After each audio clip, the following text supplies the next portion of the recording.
Hello friends, in this lecture we'll see how to define the partial releases for beams. Right, so if you remember, we have seen certain specifications, right? So this option is available in general and specifications for whole structure. In that we already defined this specification in the previous lectures, right? So if you go to beam here, we already seen how to assign the releases at the start and at the end joint. Right, now there is one more option here in the release type. Just a minute. In the release type there is partial moment release.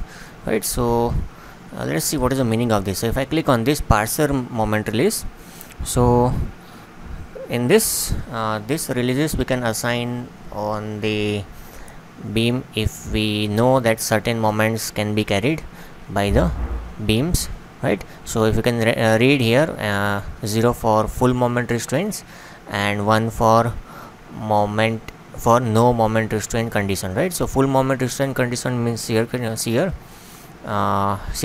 and 1 for moment restraint connection means moment connection, right? So if I mostly there are 3 axes. Suppose there are 2 methods here. Either you can release the moments in all the 3 directions, right, which I would suggest you do not use this, right? For steel structure, what is the meaning of MPX? MPX is the torsional moment, so this is optional whether you want to release this or not. It is up to you. The main moments are MPY and MPZs, right? So how to use this practically? Let us understand that. To apply this, let us say 100 kilonewton meter moment is acting on a particular structure. Now out of that, you know that 30% of the moment need to be released, so you write here 0.3, right, in MPY and click on add here, right? Now if I want to add that moment release to this beam, let us say, so select that beam, select that start MPY and click on assign to selected beams and click on assign here, press yes, right? So this is how you can assign the partial release also, right? So this is one of the topic for this today's session. Next, let us see how to draw the plate element, right? So if you are designing a slab over this structure, right, so one of the method of drawing a slab here is by plate element, or you can calculate the load coming from slab and assign those load to this beams, right? So let us say how to draw the plates. So to draw the plate element, we need to go to this 4 noded plate elements, and if I click on this, we need to click on 4 different nodes, right? So your plate will be assigned here. Now we need to give it some properties. So to give the property, click on the property bar, and in the property bar, to give property to plates, there is one option called thickness. So if I click on thickness, it will ask me the plate element thickness, right? So let us say I am assigning a plate thickness of say 200 mm, so 0.2 meter. Material will be concrete. Click on add here, close. Now if I want to assign this property, I need to first select the plate. So if I click on the plate, it is not getting selected. Why? Because we are in the normal beam cursor. So I need to go to the plate cursor. Then if I click here, if you can see, your plate gets selected. Now click on the assign to selected plates, click on assign here, yes. So the thickness has been assigned. To check that, you click on the 3D rendered view. So you can see your thickness has been assigned to plate. Alright, now one more thing I would like to discuss here is we need to go assign certain specifications to this plate also, right? So if I click on specification, similar to beam, there is one more option for plate is available here, right? So if I click on plate here, so you can assign the plate releases, right, at a node point. Suppose you want to release at this point, and whatever value you want to release, whether you want to release axial force or moment, you can release at any given node point, right? Second option is ignore in plane rotation, so you can ignore this also, you can ignore the stiffness also, right? But out of all these options available with us, The most important option which I would suggest as a novice engineer you must remember is plane stress, right? So this specification has no additional parameter, right? This must be assigned to this plate. Plane stress must be assigned to your plates, otherwise you may get wrong results due to excessive stiffness, right? So must make note of this. So click on add here, right? So element plate stiffness has been added. You select the plate, assign to selected plates, and click on assign yes, right? So this is an important option that you must take care while modeling the plates. But almost most of the time, if you see here, if you assign this diaphragm, right, if you are assigning the diaphragm in your model, then it is not needed to model the plate, right? So if the plate is not needed to be modeled, then this also is just optional, right? It is not required if the plate is not modeled, but I'm just showing you some basic steps so that you can use them as and when required.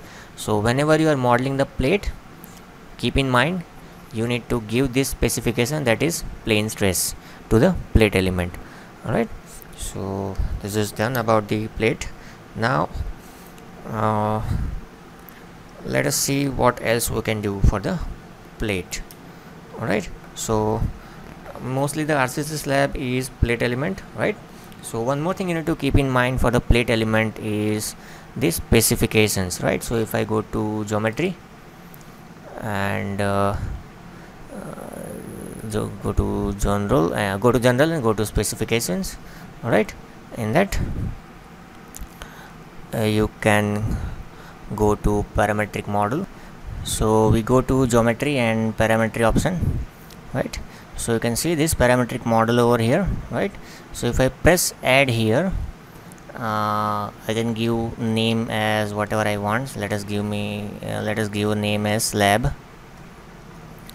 Let us select type as slab, press OK here, so that as we discussed, the cursor has been changed. Right now what I am supposed to do here is I need to draw the connecting this nodes. So click on this node, then this third, it is not getting clicked.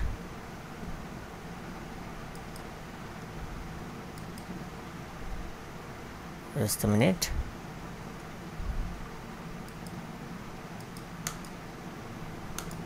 Or is not getting, oh yes, now it has been clicked, and this node over here and back to the final node. So this meshing parameter window will open.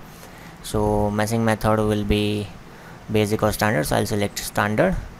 Element type will be only one, as we have already seen, that is quad. Target element size, let us take it as 0.5 meter and press OK here.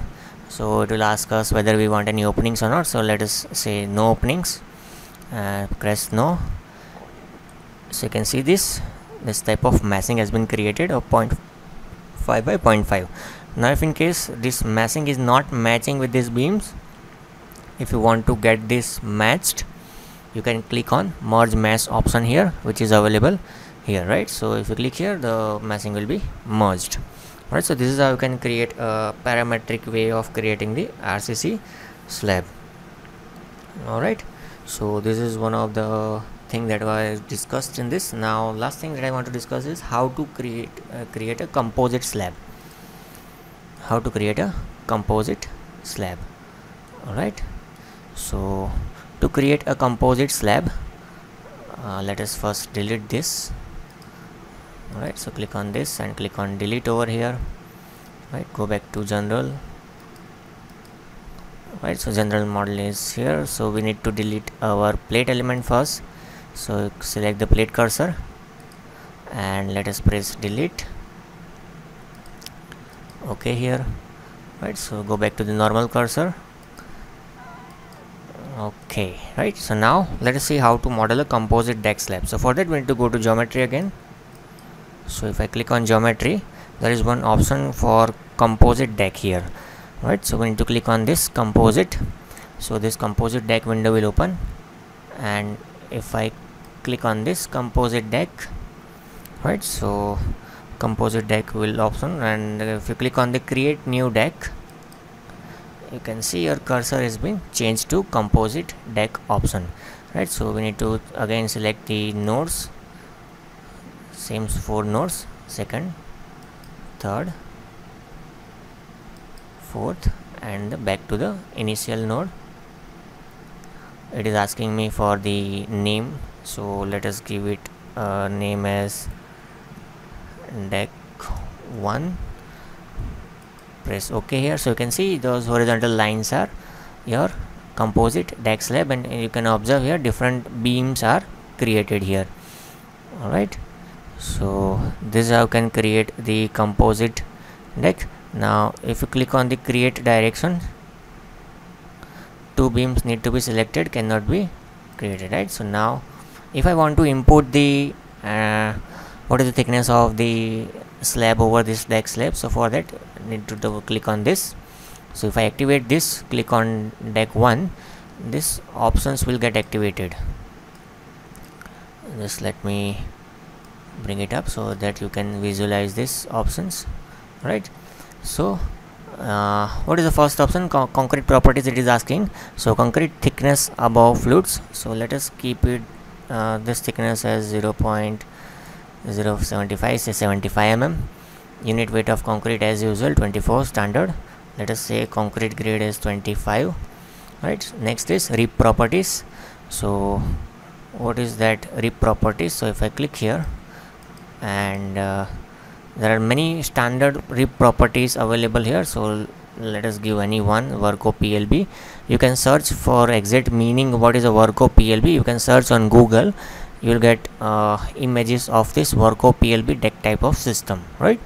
So click on this. So by default there are some values that are available instead, so it has been taken, right. Next thing it is asking is this stud diameter, so we can custom it as per the liking. So let us consider 1.5 inch.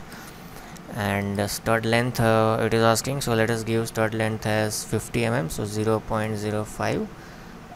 Then which is asking whether it is sewed or unsewed, so let us keep it as unsewed, and need to click here update deck property. So if I click on the update deck property, right, all the data will be updated for this deck. So this is how you can create the deck system, composite deck system in StatPro, right. These are just the basic tutorials, right. So I'm making you aware of each and every small tools that are there in StatPro, so that as and when required you can access them, right. So thank you so much for watching this video, and please don't forget to like this video and also share the video with your friends, and also don't forget to subscribe my channel. Thank you so much for watching.